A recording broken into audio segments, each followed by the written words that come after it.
Alright guys, thank you all for joining me on this video. I told myself quite a few times that I was not going to make a Scooby review, or a Scoob review rather. You know, don't review this movie, you don't have time to do it. You know, you got shit to do. You know, you got Sonic stuff to scale, you got a comic to work on. But I love this movie so much, guys, that I couldn't help myself. I had to fuck with the squad and make a review, just because there's a couple people out here who have not seen the movie, and they're wondering whether or not they should see it based on merit and stuff. And I get it. Sorry, there's not going to be any slideshow visuals in this video, because I didn't really have the time or the resources to do all that. But I am going to give you guys an honest review based on, you know, my knowledge of the lore and everything else that's going on in it. So hopefully you all stay, you probably learn something, who knows. So right off the bat, we're just going to begin and say the animation was 100% good. Like there were all pretty much no problems with this animation. I saw one freaking mistake. If I had to nitpick, then it would be the fact that towards the beginning of the movie, Daphne's face looked a little bit too Barbie doll like, a little bit lifeless, so to speak. But that was just in a couple of frames while they were at the lunch table. Pretty much everything else after that looked amazing. It moved all fluently. This new software that they're using reminds me of the software that Sony created for the Spider-Verse movie. It just makes you appreciate how fluid everybody's movements are. It really does. It's a 10 out of 10 on the animation, especially the way they make Scooby-Doo's fur just work no matter what situation he's in. I actually don't have to worry about pausing to relight my blunt for you guys because I edit these now. 3, 2, 1. Action. All right. Characters. Now, here's where I have to give a mixed description, because some were good and some were not as good as the others. We'll start with Fred. The Fred Jones that you know and love from the What's New Scooby-Doo series is the one that they mostly portray here. There's even a more grown-up joke in the movie about Fred liking traps, a joke clearly based off the Traps Weekly meme on YouTube. I think it was Trap Weekly, whatever that magazine was that they edited out to mean, you know what they mean instead of capturing devices. I won't say it. Anyway, they did that with Fred. If you are a fan of the more serious and mature Fred from Scooby-Doo, Where Are You? You just might be disappointed if you haven't watched any more Scooby-Doo episodes outside of that series. Just gonna warn you now. Daphne. I have to say this before I even start. Daphne Blake is a character that's always changing. Unlike Scooby and the boys, the writers have been routinely changing both the physical and mental aspects of the girls from generation to generation.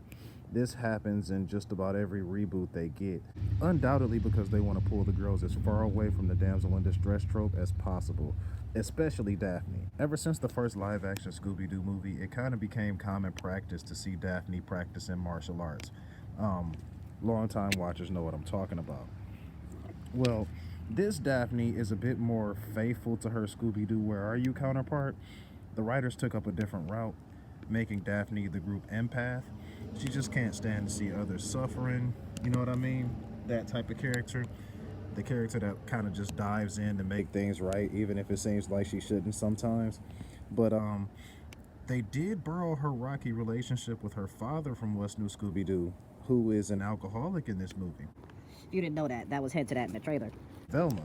I'm not gonna lie, Velma was the only reason I was excited about this movie. I won't say the only reason, but the main reason. It's not because she's Spanish. I don't care that she's Spanish. They always change Velma in some way. She was Asian like 10 or 11 years ago or something. The reason I got excited is because I saw her look up the villain's profile on her database and got hyped, because who wouldn't want to see Velma beat him? We know it's going to take Velma to figure out how. As for her portrayal, it was more or less an original one. Never before have I seen a Velma that has trouble empathizing with people because she can't turn logic off.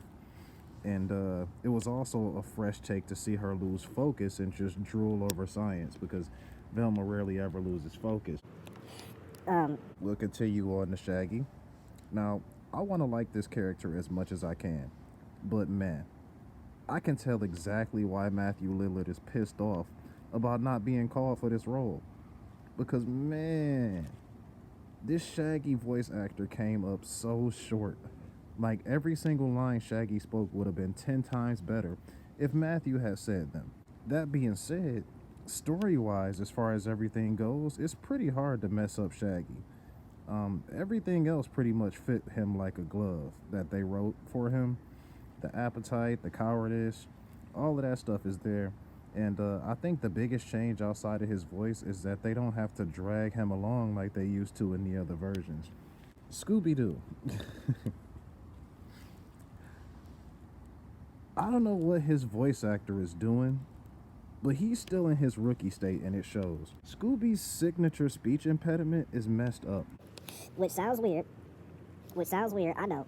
Because How do you mess up a speech impediment, you must be thinking? The only thing Scooby says with an R is raggy. He pronounces every other word perfectly. Like, even if it also starts with an SH. That's the part about him I don't get. Like, you're clearly like...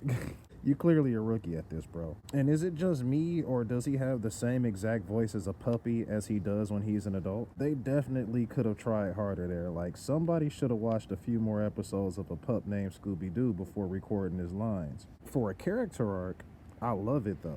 The Scooby-Doo franchise has always been a thriller with a sort of a G-rated horror undertone to it, if you will. And the way the plot connects Scooby-Doo and his past to such overwhelming levels of evil was nothing short of fucking shocking. Like, I don't even even I didn't expect them to go that far when rebooting the Scooby-Doo lore.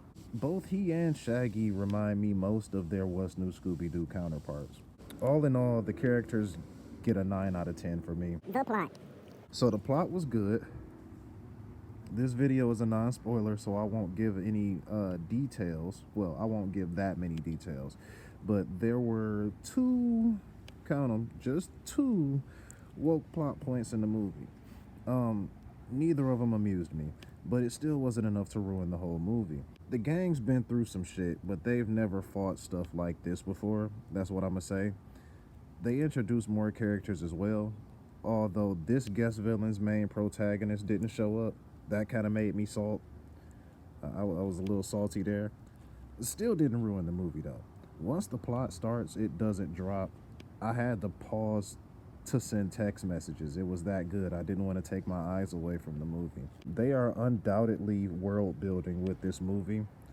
This won't be the last you see of the 3D Hanna-Barbera verse. Trust me, they showed entirely too many people. And I guess, lastly, I had nothing specific to say about the music. It was good, but it wasn't too special. It wasn't bad, so that was nice. And yeah, I guess that's the end of my review. Overall, Scoob gets an 8.5 out of 10 from me. It was pretty solid shit.